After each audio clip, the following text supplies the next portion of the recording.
Good morning, everybody. Lee Brower here, and welcome to this week's edition of Meaningful Monday. I am grateful to be here,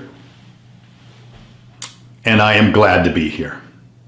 Many of you have asked, why is it that you say you're grateful to be here and that you're glad to be here? You know, I've done 192 consecutive Meaningful Mondays. You go back over 3 years ago, and on May 12th, the 19th Meaningful Monday, I found myself in Buffalo, New York, in the home of a client that I coached at the behest of his family, because they got together every Monday morning to watch Meaningful Monday, and it meant so much to their father, Greg. This is the Lipsitz family. And they said it would be a great surprise for him because he is living with esophageal cancer, 4-stage cancer. Well,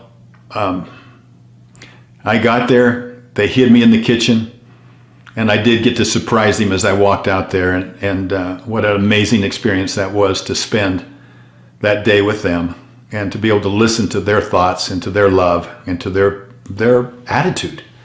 And I've watched their attitude over the last 3 years. And I'm sad to say that last week I got notice that Max passed away.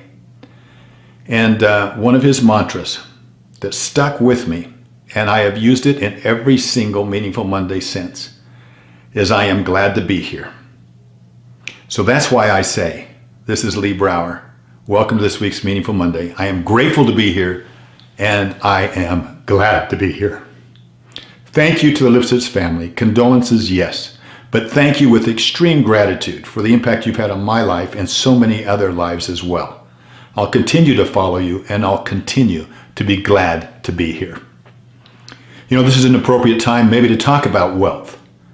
I remember, let me ask my audience out here, those of you that are watching this or listening to it, when you hear the word wealth, what do you think of? What do most people think of? You know, when I asked that question of a lady on an airplane, it changed my life.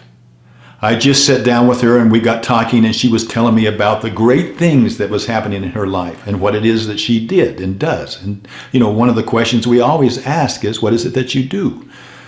Well, she was extremely blessed with a wonderful family, 2 daughters that she was in business with in the jewelry business, a husband that was successful in real estate, lived in an affluent area. And I learned all about this in just a few minutes. And then she said, what is it that you do? And I said, well, I optimize wealth. When you hear the word wealth, what do you think of? And she said, well, real estate, business. She started naming off things. I said, so what you're really talking about are things, financial things, material things. And she said, yes. And I said, well, do you possess assets that you value more than your material things? And she had to think for a second. And then she said, you mean like family? My daughters, my husband? I said, yeah.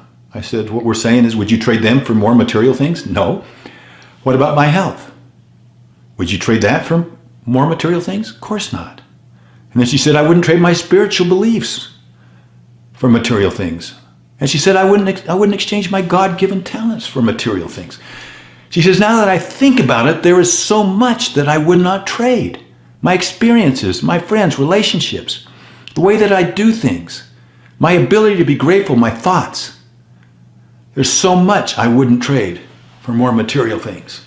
But you know, and as I thought about that, how often do we always trade that we're not even aware of? We take for granted so many of our material things. What about you?